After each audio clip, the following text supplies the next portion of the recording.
that's why I'm huge on mastering your morning so that you can master your day, so that you can eventually master your life. Because it starts with being able to speak to yourself when your brain is impressionable, when you can say, I am enough, when you can say, I am worthy, right? When you can say, I have the value, the significance, the worth, all of that stuff. And you can actually believe it because you don't have those lies. You don't have that critical mind completely cutting that off or shutting off or saying that's not possible. You know, your brain is very suggestible, it's very impressionable. You know? Learning is so essential. Like that's how I feel peace within myself to be able to combat the things of the earth, because I already know that God already has my back. I already know that my mind and my soul is at peace with Him. Yeah. So any of the other external factors can't really push me back and put me in a place where I'm insecure. Right. I always say that when God was creating you, He created you because He saw that there was a certain void in the earth. And when He brought you into this world, and you were in this world to fill that void, right? And so once you begin to realize what that is, you know, and actually live it out, you know, this is deeper than purpose. This is your essence coming into life, coming into fruition. Wow. You know, once you do that, that's when you're self-actualized, right? And welcome to Untouched Potential. Ooh, we are back with another episode, and I am so excited for this episode. We are with my really great friend, Jeff Green II, Jeff Dwayne Green II, who is an athlete, a PhD candidate, a youth leader, a musician as well, a motivational speaker. He does many things, y'all. I'm gonna let him tell you who he is. Who's Jeff Green? Yeah, so I am very busy. I have my hand in a lot of different things. It comes from my mother. Growing up, she always had me involved in a lot of different activities because it kept me out of trouble, right? So, I'm a collegiate athlete, actually training to go pro. So, prayers for that. Yes, let's keep in our prayers. I'm also finishing up my PhD, hopefully, by 2022. Ooh. So I have that. I play saxophone. That's also something that, because of my mother, we all had to play an instrument or sing growing up. So I chose the sax. And then I am a camp counselor for summer camps.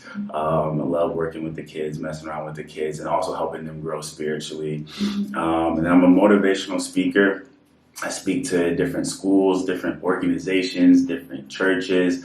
Beyond that, I am a mind-body performance coach, right? And so what that means is I'm actually able to allow people to get the things that they want in life. Everybody wants something in life, but the question is, okay, how do I get it, right? There's always the question, whenever you have the question or the thought or the statement, there's got to be more to life, right? There's got to be more to life. That is really like the beginning of the rest of your life, and that's how I teach people how to get to that more, that all elusive more that everybody wants to get. And it all starts with, your heart posture as well as your mind posture, and bringing those two into coherence. That's just a little bit about me. You are so multifaceted. I feel like you are such a dynamic individual, and you have so much to offer individuals. And this is why I wanted you to be on my podcast, because your story is very unique, and your narrative is something that people can relate to, because we're going to get into your struggles. We're going to get into the obstacles that you had to go through. We're going to get into so much that I feel like someone will be able to be like, okay, I'm going to use your story as a blueprint so I can overcome the obstacles that I'm going through, right? Like I said, this podcast is not for me, it's not for him, it's for you guys to feel like there's someone out there that can relate to you. And at the end of this, hopefully a Jeff Green can be like a mentor, a guide for one of you guys. And so please sit back and let's get into it. I want to talk more about how you got into the sciences. I feel, and like even used it for the saxophone, you said that your mother made sure that you were put into certain organizations to keep you busy. Let's talk a little bit about that growing up. Yeah. So started actually really young. When I was a kid, I had this just obsession with remote control cars, RC cars, RC planes, whatever, anything that was, electronic and I could play with it.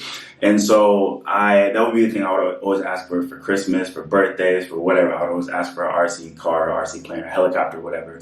And I got to the point where I asked my parents, like, what could I do that allows me to work with these as a job. Like that's what I do for my job, is building these, creating these, modifying these, designing these, all of that stuff. And that's when they told me like engineering, that's the way to go, you know. And so I was always naturally really good at, science and math, hated history, didn't really care for language arts. So, the typical build of an engineer right there. Yeah.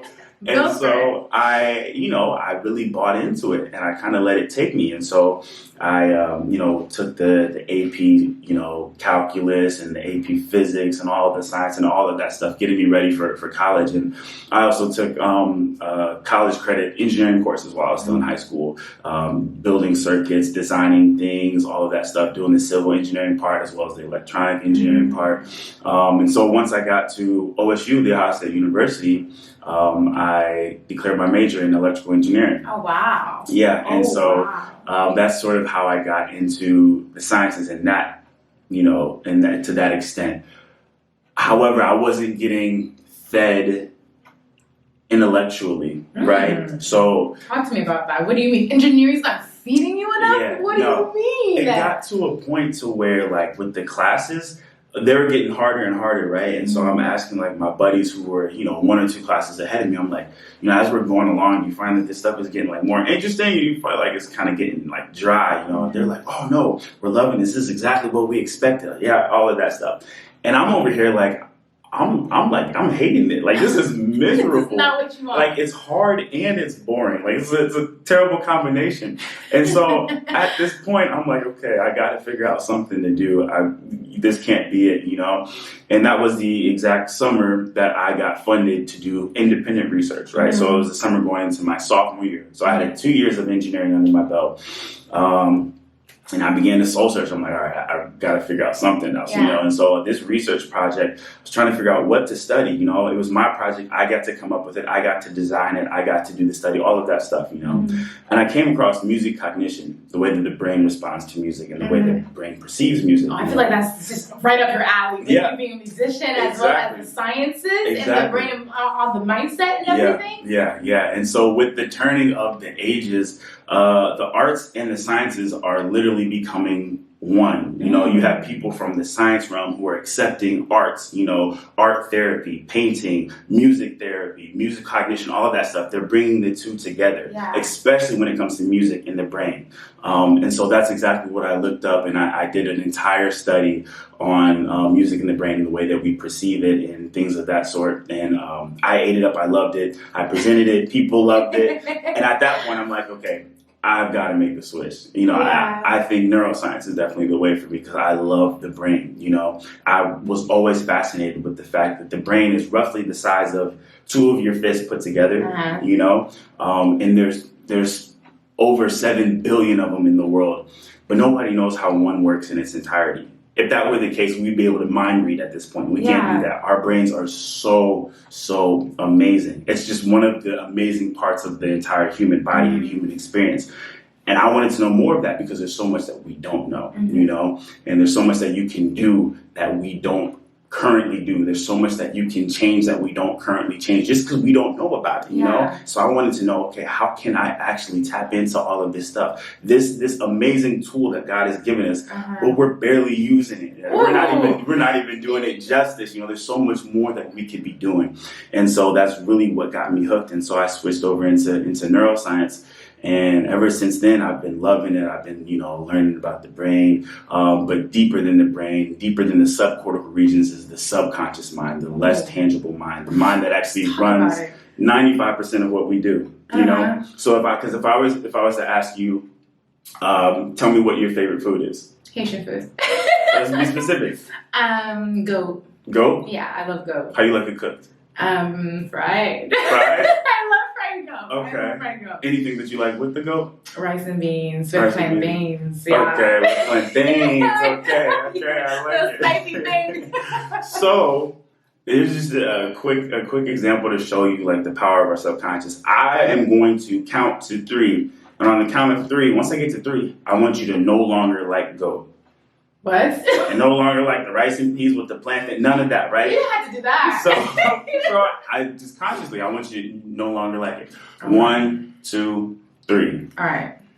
Now, if I were to ask her, do you still like goat? Do you still like the rice and peas and the plantain? She could say no, but she'd be lying. She obviously still likes it. Yeah. I told her to consciously dislike it, right? Mm-hmm. But that shows you that our conscious mind doesn't really run our lives. It's our subconscious mind that runs all the likes, all the dislikes, all the expectations, all the fears, all of the things that operate our life in the background. Mm-hmm. That's run by the subconscious mind. Right? The conscious mind really is in control of maybe 5% of what we do, right? So the conscious mind, you're consciously aware of what I'm saying, but there's so much going on beneath the surface where you're truly analyzing, or what I say might take you back to a different memory or spark up a certain emotion in you. And there's things that you aren't even aware of that are happening right now, right? There's things that your mind is controlling: your heart rate, your blood pressure, right? It's controlling all of that. It's controlling your digestive system. You're not even thinking about that because it's happening in the subconscious mind, And so that's the part, that's the meat. That's where you want to get to in order to, okay, how do I get to life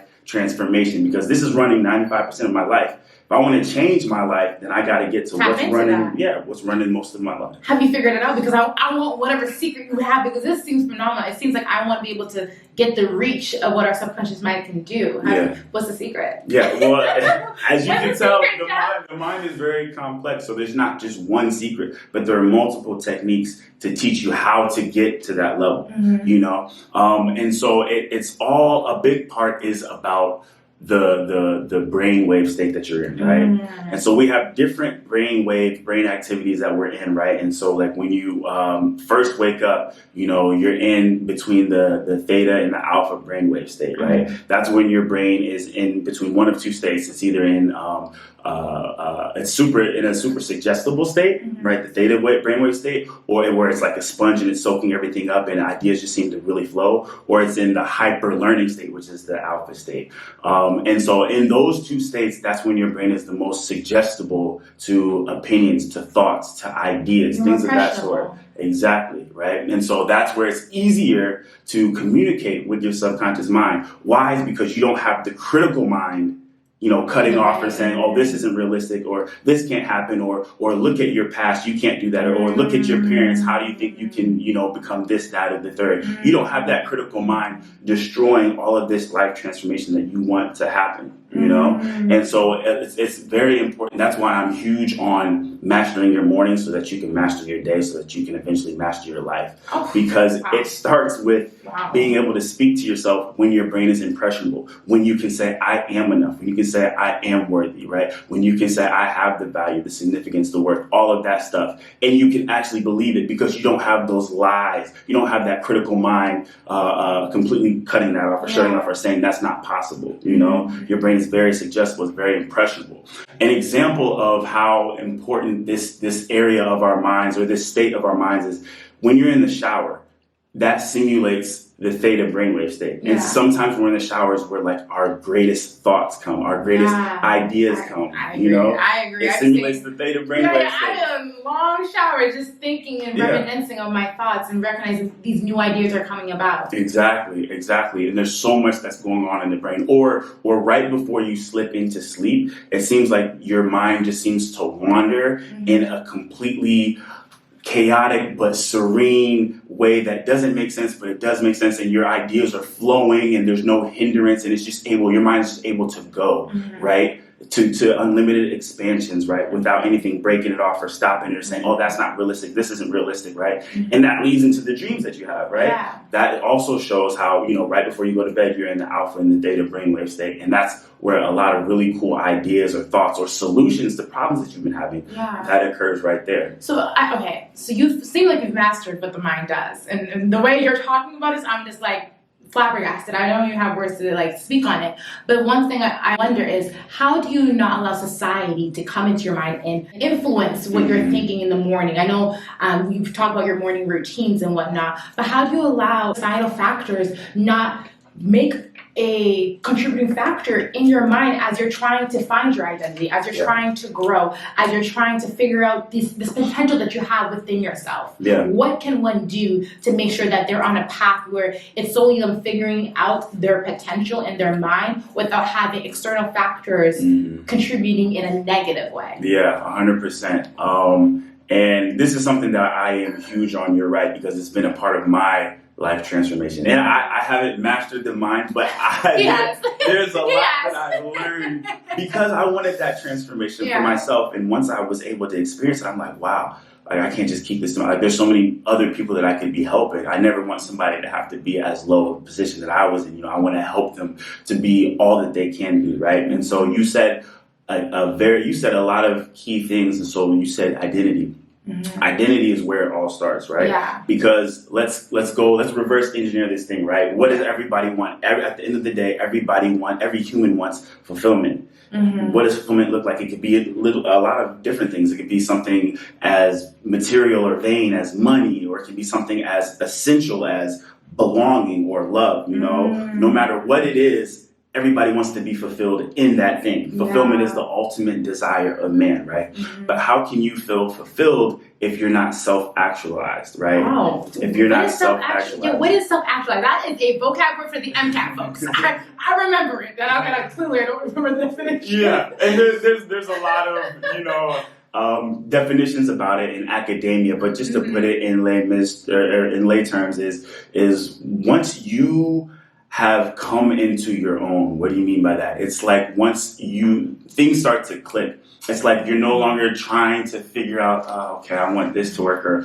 I want this purpose, or I want this type of life, or the question again, there's got to be more. Yeah. Once you've reached that more, you realize that it's attainable and you've actually tapped into it. That's when you're self-actualized. You're living the life that you were ordained and purposed to live, right? Everybody is here on this earth. I always say that when God was creating you, he created you because he saw that there was a certain void in the earth. And when he brought you into this world, you were in this world to fill that void, right? And so once you begin to realize what that is, you know, and actually live it out, you know, this is deeper than purpose. This is your essence coming into life, coming into fruition. Wow. You know, once you do that, that's when you're self-actualized, right? And so how do you get to the point of self-actualization? Well, it relies on something that I did mention before, which is your purpose. Mm. You know, your purpose in this world, fulfilling that. And how do you know what your purpose is? You can't know what your purpose is unless you know who you are, which is your identity. Because your purpose is the reason that you are on this earth. If you don't know who you are, then there's no purpose, there's no identity. So it all starts with identity. Who are you? Yeah. And this was huge for me because there was a time where I had no idea. I was completely lost. You know, I was rooting my things in, just like what you're saying, things of this earth and other people and situations and social media and news and all of this stuff, you know, and it's literally tearing you up left and right inside, and you're literally just left being a shell of a person, you know. And so how do you overcome that? It all starts with your morning. So I always say, whenever I give seminars on this or whatever, or workshops, I always ask anybody, whether it's kids, whether it's teenagers, young adults, people well into their careers, I ask them to raise their hand if the first thing that you do in the morning is you roll over and you grab your phone or your device or your tablet and you get on that, right? And so a majority of the people raise their hand, and I raise it along with them, not because I still do it, but I used to be the worst at it. I used to do that all the time. That was the first thing that I did. I was stimulating myself with all of that stuff. Well, if you remember what I said just a few minutes ago, when you first wake up, the first few moments of your day are when your brain is the most impressionable. So those are sacred moments for your brain. It's like you said, a sponge. It's soaking up anything and everything that you give it. So if we get on our phone, right, and you get on Twitter, you get on Instagram, you get on Facebook, you get on YouTube, you check the news, right? Any of that stuff, you get on any of that, and it's something that really doesn't rub you the right way, right? Something that rubs you the wrong way. You see something that it kind of messes with you, doesn't feel good. You see a post or a comment that just really, you know, it messes with you, you know. That's stuff that's going to stick with you the rest of the day because you're building a trend for the rest of your day in those morning hours, right? And so I always say, like, how many of you would think of your 5 closest friends, right? They always say that you're the average of your inner 5 circle, right? Think of your 5 closest friends. How many of you guys will let your 5 closest friends come into your room and tell you how your day is going to go? Not I. And nobody raises their hand because they're like, no, like my friends are crazy. I never let them do that. They got issues. They do though. and so I'm like, okay, but when you do that though, you realize that you're actually allowing. When you do get on your phone, you're not only allowing your 5 closest friends to tell you how your days go, but you're allowing literally everybody who is on social media to tell you how your day is going to go. And then the next question is, how many of you guys have people who are friends with you on Instagram or Facebook, but you've never met them a day of your life? You really don't know them from Bob or from Jill. Like, you don't know them at all. You've never met them. And they're like, yeah, we've got those friends, we've got those followers, we got those mutual, all of that stuff. And like, so you're letting people that you don't even know have an influence on how your day is going to go, based on their opinions, and opinions of men are so fickle. You know, they're here one day and the next they're there and all of that stuff. And so you're letting that run your day because, again, you're going to be most impressionable by what you first see in the morning. So the way I've heard it put best is you need to internally situate yourself before you externally stimulate yourself. Ooh, wait, right? say that again. Say that again for the people. You need to internally situate yourself before you externally stimulate yourself. So what does that mean? Wow. Internally situating yourself is getting the heart and the mind posture ready to start the day. Externally stimulating yourself is when you open up to the rest of the world and you get on your email and you get on your phone and you get on social media and you're texting people or calling people or whatever, right? But the first few moments of your day belongs to you. Amen. This is something that's science-backed, right? This is something that's biblical. You know, there's a reason why Christ would get up in the morning. Jesus would get up in the morning and he would go spend that time with his Father, being alone with his Father. You know, praying is so essential. Like, that's how I feel peace within myself, to be able to combat the things of the earth, because I already know that God already has my back. I already know that my mind and my soul is at peace with Him. Yeah. So any of the other external factors can't really push me back and put me in a place where I'm insecure. Right. Yeah, no, 100%. I couldn't have said it better. And so in situating yourself in the morning, there's a lot of different things that you can do. And there are specific techniques that people have heard about. But what I do is I take it to another level that not only makes it more realistic, but makes it more of an effective practice where you can start to see transformation like right away. You know, things don't always have to be long and drawn out. You know, it's good. The brain works off of repetition, but you can start to feel different instantly. You know, just like that's how you can have a mindset shift and you think of a situation completely differently. It's all about perception. You know, I agree. And so there's different things such as affirmations, right? There's things such as belief statements, right? There's different things such as gratitude journaling, right? There's different things such as visualizations and how to do that, right? And then there's even things such as like getting active and getting your blood pumped, because what that does is that removes neurotoxins from the night before, it rejuvenates your neurons, and it also jumpstarts your metabolism. So it's like a natural energy booster, right? So for all my coffee drinkers, you know, this is like a natural way to get your caffeine, but it's coming from your body, you know. And so there's a lot that you can do. These are things that I teach in my course, in my mind body performance transformation course, and so that's where I go like a lot deeper in it. We really unpack everything that's going on, how it's working, why it's working, right? Yes, so, I can attest to that because I was his student at one point, and literally it really did change how I viewed myself, how I viewed the world. It made me really find the things of life and really made me understand what my purpose was as I was journaling, as I was using the time to really internalize who I was as an individual. It really helped me align what my goals were, align what my purpose was, but align things that I actually didn't care about, and recognize why did I even thought there were things that I cared about. There were materialistic things, there were things that were meaningless, or things that other people told me to value, but I didn't find value in it. And it wasn't until I had, you know, that 30-minute period that you told me to give to myself to really internalize who's Herlene Doss? What does Herlene Doss want with Herlene Doss? Most importantly, what does God want with Herlene Doss? You know, as a God-fearing woman, I always go back to Him and ask Him, what am I doing? Am I living the life that you want me to live? Like, what is the purpose that I'm supposed to have? And so I think, like, I can attest to that so much, that taking that time for yourself is so essential with growth. And you don't have to, like you said, like, because I started and I kind of fell off because, you know, I've been in Florida and all that. But it's something when you start doing it, you just start seeing that potential in you that you didn't know you had. And you want it, like, and you start recognizing certain people that you meet, certain things that you do are bringing you closer to that goal, bringing you closer to that outcome of success, right? Yeah, definitely. So, and so, like, if you're like, okay, Jeff, like I've done the affirmation, I've done the visualization, what makes yours so much different than what everybody else is doing, right? So I'll just give you like a quick sneak peek of, like, for example, visualization. Visualizing what you want, visualizing your goals and manifesting that and all that stuff, that's great. But there's a way to actually make it realistic and more effective, and you feel that change, just like that. So the visualization that I use comes straight from NLP, neuro-linguistic programming, which is basically it's a technique to teach people like myself how to tap into the subconscious minds of others in order to allow them to get the things in life that they want, right? So if there's something that you want, right? Say you want to your goal is to open up a gym, right? Your goal is to open up a gym, or your goal is to open up a grocery store in a food desert, right? In an urban community, or your goal is to do anything of the sort, right? And you really don't know how to do that, how to get there.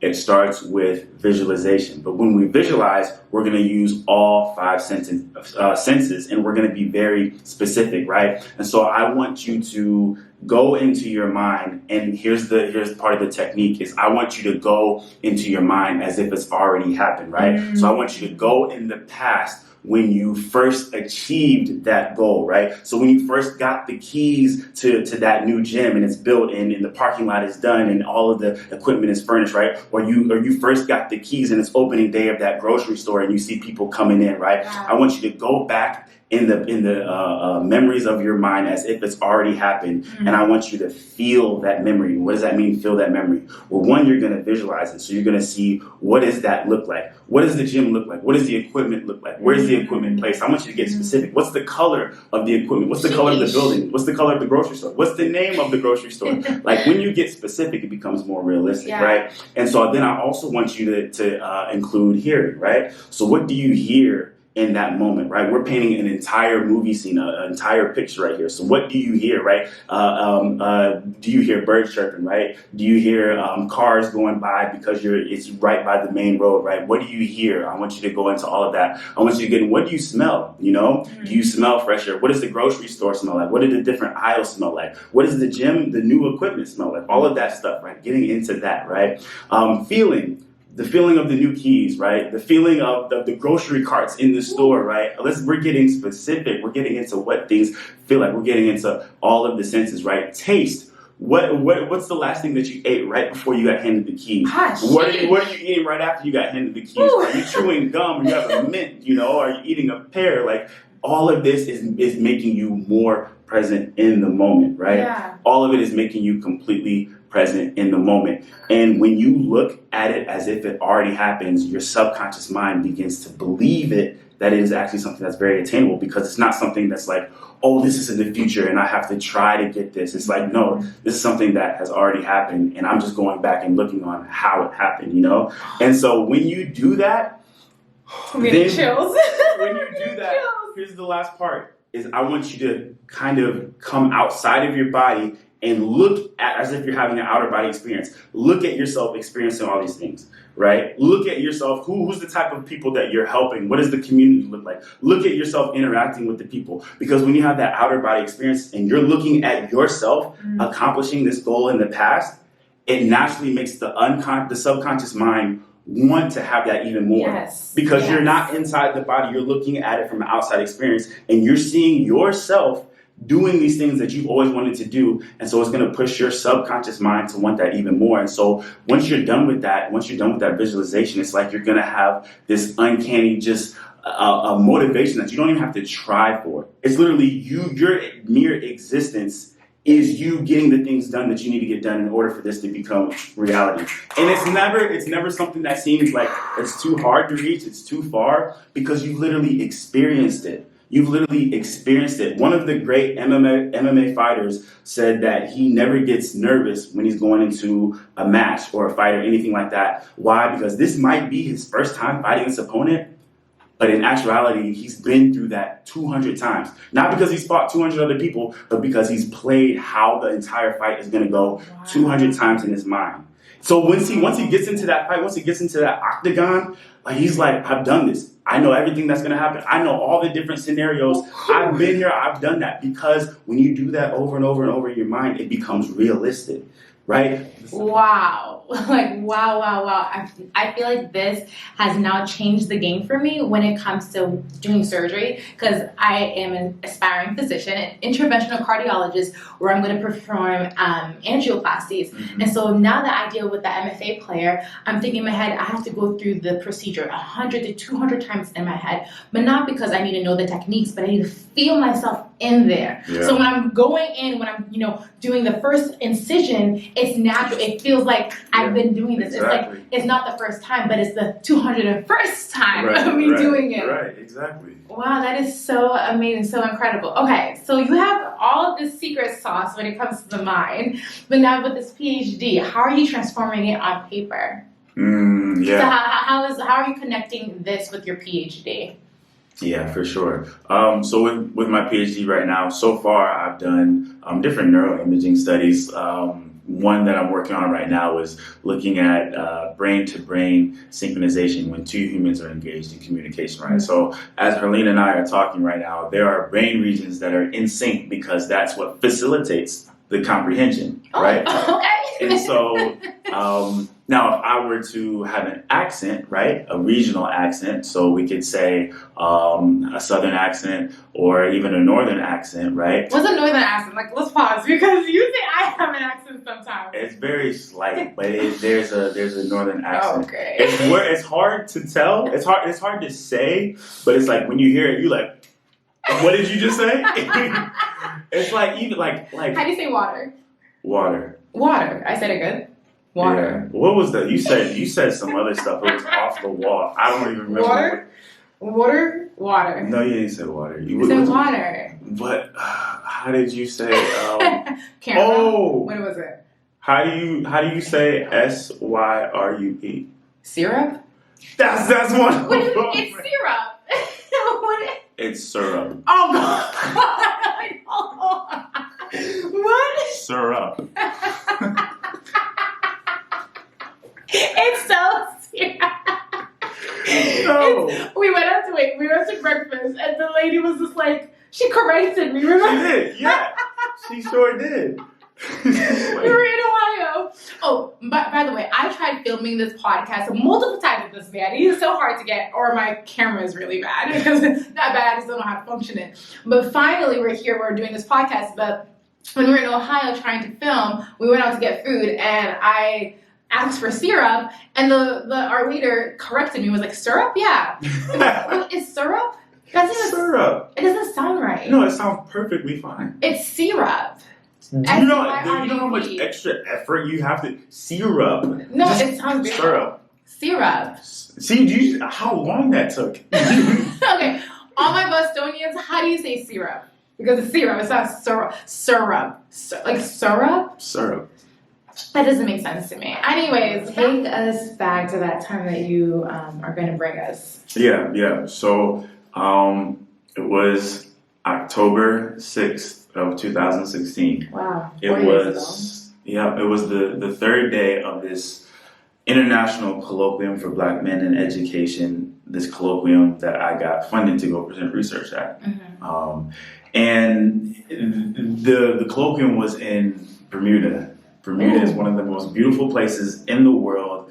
Literally has pink sand and blue water, right? It's just like crazy. It doesn't even look real. And so, like I said, this particular date, October 6th, was the third day of the conference. Mm-hmm. And we're in this conference room, big old windows in the conference room that overlook the pool, right? Mm-hmm. And beyond the pool is the palm trees just blowing in the wind. And beyond the palm trees is just the ocean with the sun glistening, right? And it's just like, how do you expect me to be in this conference room when literally all of that is out there, you know? It's like, I need to go. I need to be outside. I need to go experience this. Yeah. We literally snuck out the conference room. Our mentors didn't see us or anything like that. It was me and my buddy. I grabbed him and we went up. He was from OSU as well. We went up, got our trunks, went down to the hotel beach. It was owned by the hotel, in which, of course, there were a lot of kids around, a lot of families, and all that stuff. So we went a few beaches over to where it was really remote. Nobody was out there. It was literally just us. Until we saw two guys walking. They were from the conference. We recognized them. We met them the first or second night. Mm-hmm. And so, they joined us. We're having a good time, chopping it up, hanging out, all of that good stuff. And so we end up...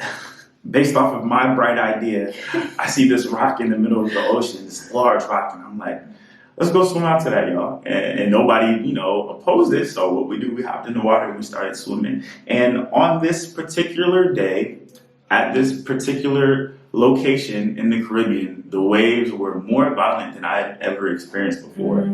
But me being the type of person that I am, thrill seeker, thrill junkie, whatever you want to call it, I'm like, it's nothing I can't handle. I'm a good swimmer. And so we get to the rock. The only way up the rock was the front because it was, a little bit of a drop off on the sides and the back. And so we climb up the front, which happened to be, sharp protrusions coming out the rock. And so we're bleeding in our hands and our feet and everything. But we get to the top and it's amazing. And the views are just so beautiful. We're looking out at the rest of the ocean, and we're looking back at the waves crashing against the shore. And it's just like, wow.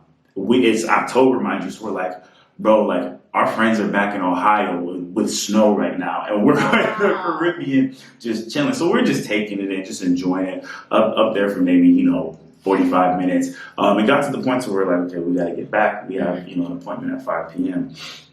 And to make a long story short, as we're trying to figure out how to get off the rock, because we didn't want to go out the front way, because if you slipped and drag yourself against the sharp parts of the rock, that could really cut you up pretty badly. And we didn't want to jump off the back or the sides just because we could see the floor of the underneath the water, right around the rock, were sharper rocks that we could see them, but we couldn't see how far away they were from the surface of the water, right?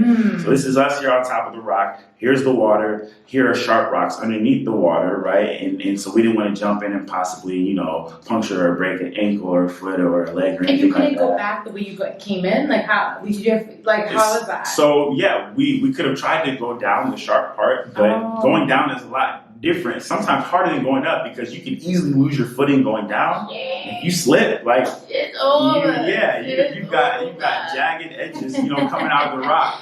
And so you don't want that in your side. You don't want that, in your body. That would be very uncomfortable. Yeah. So as we're trying to figure out how to get off the rock, the tide is rising, right? And the waves are becoming more violent, which sounds like a negative thing, but it actually meant that the drop off was less of a distance to jump in the water, which means when we jumped in the water, we were further away from the rocks that were at the bottom of the water, And so it was the guy from Wisconsin. There was one from Wisconsin, one from USC, and then me and my friend from OSU. The guy from Wisconsin was the first up, and he's timing it. And he's watching the waves as they come, and they crash up against the rock, and they drift towards the shore. And so he's waiting for the perfect one. And this big wave comes and it crashes up against the rock. And just after it crashes up against the rock and starts going the other way towards the shore, he jumps in and allows the wave to take it. He's literally riding the wave back to the shore. So he did it. So the guy from USC is like, bet, I can do it. So he's waiting 1, 2, 3. He jumps in, he's riding back. And so I'm like, all right, bet, I'm next, And so I wait 1,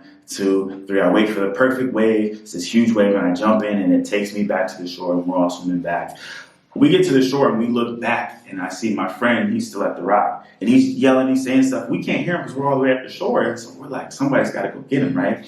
And so me trying to be the hero, I hop back into the water and I go swim and I go get him, and I get to the bottom of the rock where I'm trying to, coax him to just jump in the water. I'm trying to convince him to get in the water. Like, we don't have time. I'm like, bro, I have to get, and I'm in the middle of my sentence where this large wave from my left side comes and completely crashes on top of me, right? And so I'm at the front of the rock. This is the sharp part. And so it takes me and it drags me against the sharp part. And so I'm cutting up my arm and my ribs and my leg, and it's dragging me underneath the surface of the water. And it didn't drag me too far because I was shortly able to get right back to the surface of the water, right? And so once I get back to the surface of the water, before I could even inhale to catch my next breath, another wave, an even larger wave, this one completely engulfs me, and this one drags me down underneath the water, like a lot deeper than I thought it did, and it drug me away from the rock, right?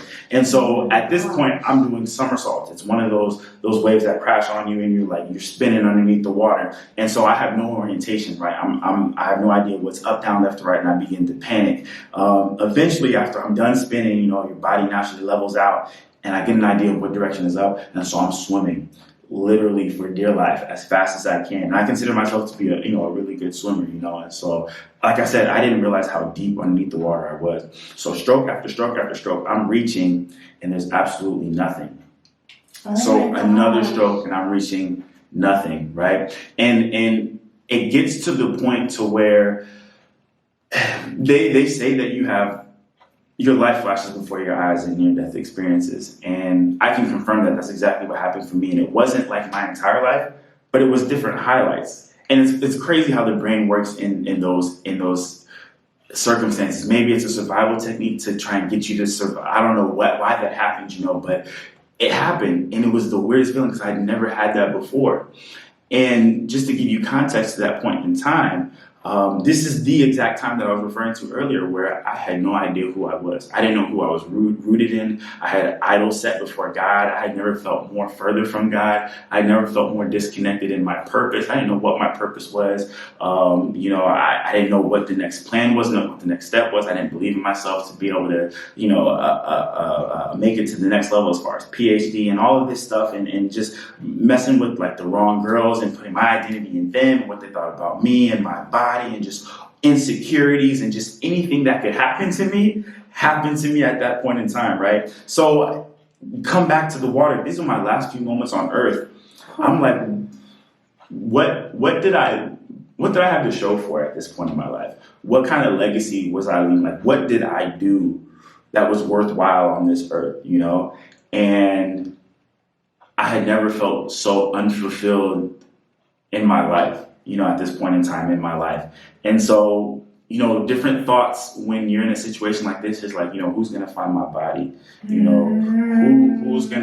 What's the last thing I said to my family? When's the last time I said I loved them? And I'm a big family person, who's going to fill my role as a big brother to my younger brother, all of this stuff. And it's just an awful feeling. But I want you to see the symbolism in this story, which I didn't realize until years later, that literally this rock that I swam out to was the only sturdy thing in the ocean, right? And so me being drugged away from the rock is literally me being separated from God. God is literally the rock in my life. And so me being separated from God is literally every single action, every single choice that I made that would root me in something of this earth instead of God, that would root my identity in something of this earth instead of God, right? That would put idols before God, that would just have me just going through the motions, being sluggish, waking up, feeling like the world is on top of me. That's because God didn't go anywhere. I was literally going away from the rock, right? And so I am reaching with everything I have, just trying to break the surface of the water. I get to the point where I have nothing left, and I have come to the conclusion that I'm just going to have to open up my mouth and take in water, because drowning hurts. It physically hurts your lungs. Like it's very painful. And so I was like, I just want to open up my mouth and just be done with it. And I never gotten to that point of giving up and being done and just saying, this is it, And it's a weird feeling because we never really think about death like that, but being like staring death in the face and being that close to it, it really changes your perspective on a lot of things. It really changes the way you look at things. As young people, we always say, oh, I've got time. Those are the three most dangerous words. I got time, right? We always think I got time. I got tomorrow. I got next week. I can get this right. I can get that right. The truth is your next moment isn't guaranteed, right? We have no idea what's going to happen, right? We don't have time. And so it's so important to get whatever you need to get right. Do that now. Why put off later what you can do now, what you can take care of now? Your future self is going to thank you. Trust me. Like, I'm living proof, right? And so at this point, I am literally about to step into death, and I'm at the end of myself. And so I'm reaching nothing. I get ready to open up my mouth and just end it all. And that's when, at the last moment, my hand like the tip of my finger breaks the surface of the water, and I feel the air, and I thrust myself up one more time, and I'm above the water, and I'm panicking, and I'm hyperventilating, and I'm trying to find where the rock is, and I'm swimming back to the rock, and I get to the rock, I'm at the base of the rock, and I climb up, but this part I don't care about the sharp edges, I'm just trying to save my life. And my friend is looking at me as if he saw a ghost, because he's like, Jeff, the amount of time that you were underneath that water, it didn't make sense for you to still be here. Like, I literally thought you were gone. And so this literally, when I said I'm at the end of myself, I was truly at the end of myself. The only way that I am here today to tell you this story is because God wasn't done with me. God had a purpose for me. God said, this is your wake-up call, right? It's crazy. It's crazy because the part of my life where I thought was going to be the end, the part where I died, was truly God just waking me up. I was living in a coffin, right?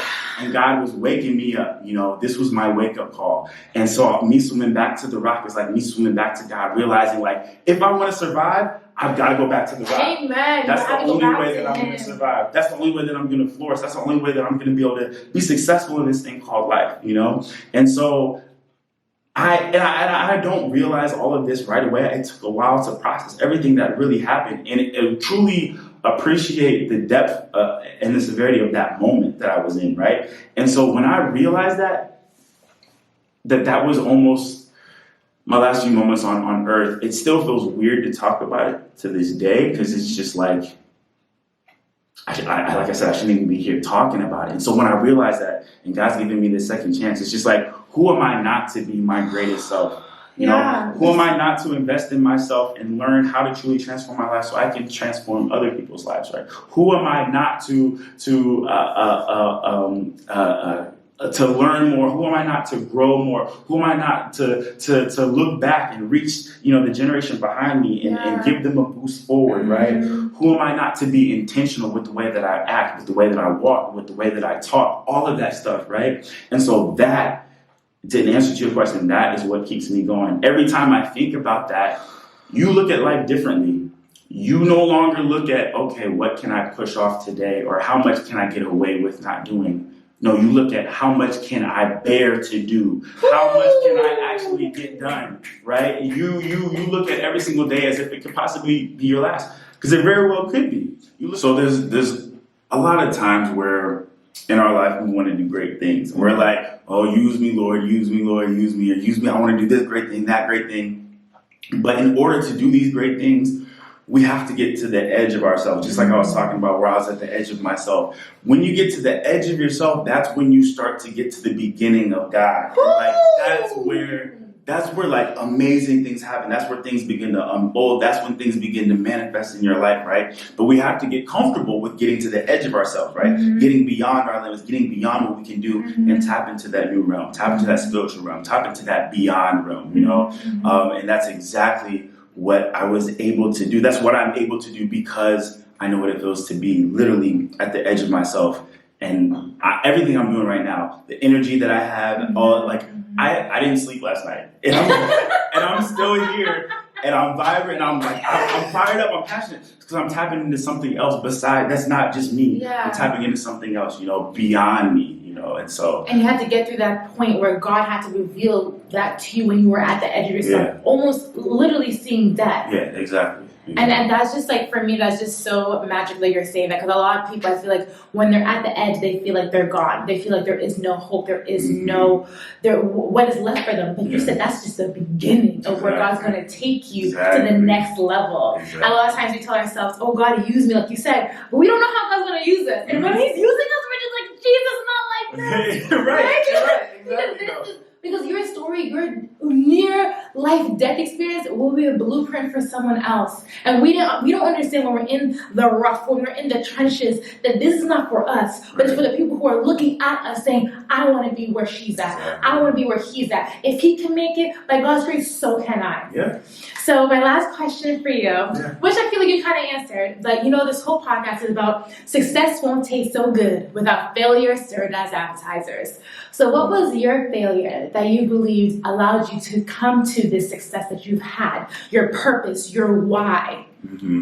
Yeah, no, it's simple. And for me, it's losing myself. You know, when I was a kid, my dad we had just moved to St. Louis, Missouri. We moved from Columbus, Ohio to St. Louis, Missouri. Completely new town, no family. We didn't know anybody there. We're at this mall, Eastland Mall, I think. We're doing school shopping right before school started in August. And I remember before we left the mall, he like got down on a knee and he like was like, eye level to me. It was real intimate. And he's like, son, if there's anything that I can tell you right now, I want to tell you to always be yourself. Be true to who you are.